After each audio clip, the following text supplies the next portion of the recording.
get the college football playoff rankings, the first rankings. And then we all get to freak out, That's even right. though they mean very little. They do, but you know what they'll do?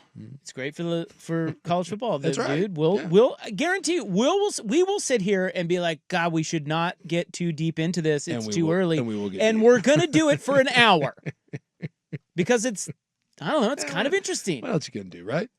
Even though, like, I mean, some of these things are gonna sort themselves out because teams will play each other, and like I said, this is a big one. BYU, I'll have to look at the slate, but BYU Texas Tech might be the biggest game of this upcoming weekend. I mean, BYU's like 8th in the country. Yeah. Texas Tech is a 1-loss team, and the winner of that has That's a huge one. And they may face each other again in the Big 12 title game, but this is a huge game. A&M's going to Missouri. Yeah.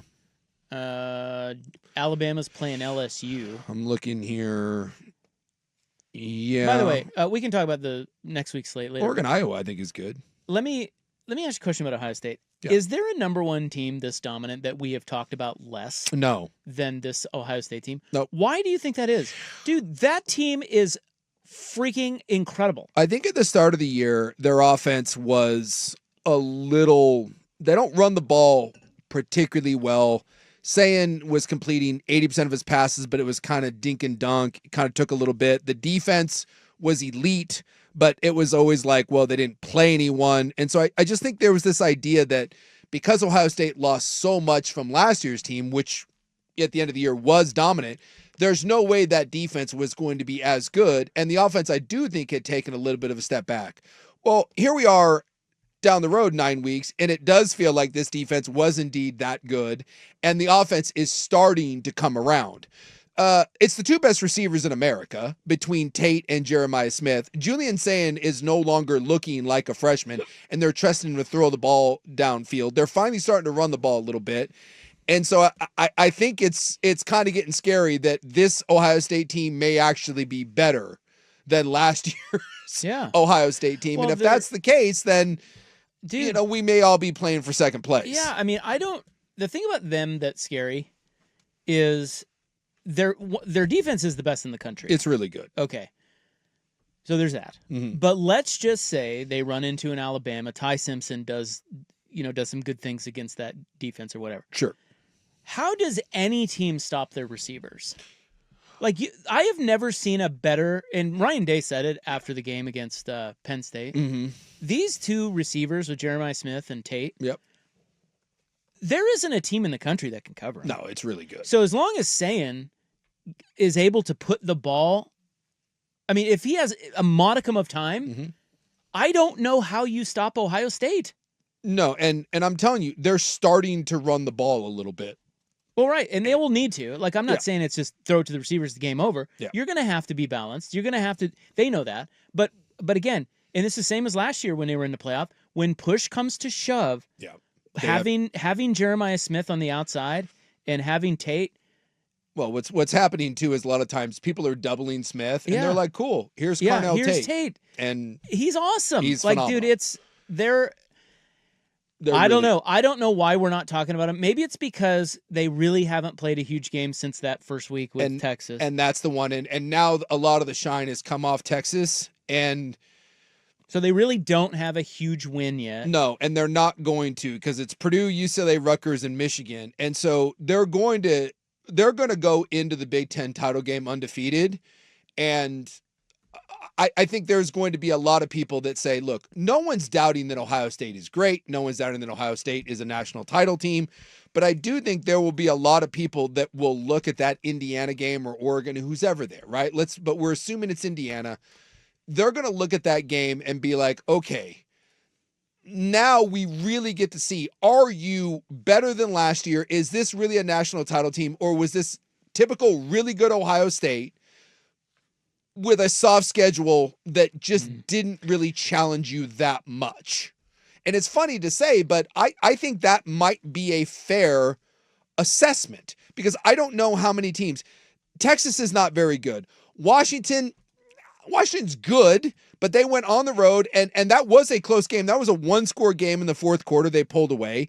Illinois isn't very good. Penn State's a shell of themselves, and Michigan isn't very good. So I do think that assessment is oh my God, this Cardinals-Cowboys game is so bad. Why did he dropped it? I don't. It's just it was an interception. He dropped it. Every time I look up, there is another. What the hell was that?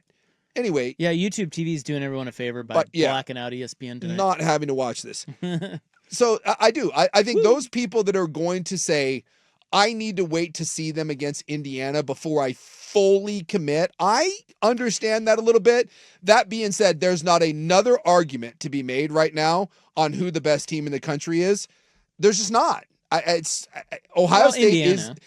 Indiana looks really good, dude. They do, but I would say the last time we saw that game, last year and again, two different teams. I agree with you there. Ohio State just lined up and punched them right in the face. True, so I give the benefit of the doubt to Ohio State. Yeah, but you can't go off of that. No, if you're looking at just this year, you could argue there is only one team playing better than Ohio State, and that's Indiana. And because they're absolutely rolling teams. And they went on the road and they won took at Oregon. And they took a top 5, top 6 team in Oregon and they bullied them. So but I don't know how I get the skepticism because people are always going to say, "Oh, you got to prove it." Yep. Okay. But Ohio State was struggling last year. Yep. And turned it on. Now they're dominating. Yep. And they're getting better. I don't see how because it's not like all their players are gone. They still have Smith. They still have Tate. Yep. Sayan's just as good, if not better, than Howard. Yep. And they still have Caleb Downs. Yep. Like, dude, it's the same team. Yep. And Bo Jackson. How anyone could say it's not, I don't understand. Well, you're just looking for ways to try to, I don't know about tear them down, but just like, I get it. They don't have the big win yet, but I don't know. What did they rattle off? 4 in a row at the end of last year? 4 huge wins? Beat Texas? Yeah. They've beaten 6. They've beaten 6 top 10 teams since last year at this time. They beat Oregon. Mm-hmm. They beat Tennessee. Yep. The Tennessee was the first one. Then they beat Oregon. Then they beat Texas. Then they beat Notre Dame. Yep. Then they came out and beat Texas again. Yep. And then the other one was Indiana towards the end of last season. Yeah, and they bludgeoned them. Dude, what more do you want? Look, at this point, like I said, Ohio State's the best team in the country until proven otherwise. And maybe it's also, too, that we just don't want to admit that Ohio State is going to do it again. I think that's right. And so it's, I think we don't like the fact that it's this easy for them right now. and they're this good. Yeah, because the rest of college football does feel like there's a lot of parity and like no one's really separated themselves. And so maybe it's just hard to look at Ohio State and say that they've separated. And it's not fair to Ohio State, but there's 2 other teams in that conference that we consider top 6 teams, and we don't get to see that game. Yeah. We don't get to see them play Oregon. We don't get to see them play Indiana. Well, we will. Yeah, well, we'll see one of them, and then who knows what happens in the playoffs. But all these questions would have been solved if the schedule would have broken a little differently, and we saw Ohio State and Oregon. Imagine if we had, instead of Iowa, Oregon, we had Oregon, Ohio State this week. How much fun that would be, or if Indiana was instead of Purdue for Ohio State. But that's kind of the nature. Unfortunately, this year I think Iowa's a little more Oregon's level than Ohio State and Indiana. Yeah. But we'll. So I can't wait if Ohio State and Indiana play in the Big Ten title game. That's going to be fun. Yeah. And maybe we'll get to see whichever. Maybe then we get to see Oregon, Ohio State. That'd be a fun rematch in the college football playoff. See now if Oregon has a redemption factor to it. It's not just right now, but it's like all of the way it's been going this year. Yeah. Ohio State is careening toward the number 1 seed. Yeah. Which would put Oregon, because they've been kind of, since the Indiana loss, they've been kind of in that 8 range. Yeah. Where if they get a home game, mm-hmm. they would play Ohio State. Mm. Interesting. So it's one of those things where, and I know a lot of fans, they're not afraid of playing that first round. Yeah. Because you get to host the game. Yeah. And most of the teams that you see in that first round, Oregon should beat them. Yeah. They're the BYUs, the Georgia Techs. There'll be a group of 5 team. Virginia's, in there the North Texas, whatever. Yeah, should be fine. Maybe you get a Texas Tech. I think Texas Tech would probably be one of the toughest. I would think so, just because of the line play. But after that, if you are in the 8-9 game, you get the top seed, and that is likely to be Ohio State. So it's the exact role reversal from last year. Yeah, and so maybe that's a fun little redemption story. Although, Ohio State may just be the team this year, right? And maybe just start to finish. We don't like it when a team goes start to finish, but no one's talking about it. No, but it is just kind of quietly, dude. It looks like that. Yeah, Yeah. So we'll see. Well, I know a lot of people at the start of the year kind of crapped on this Ohio State team and were like, they didn't look great against They didn't look great.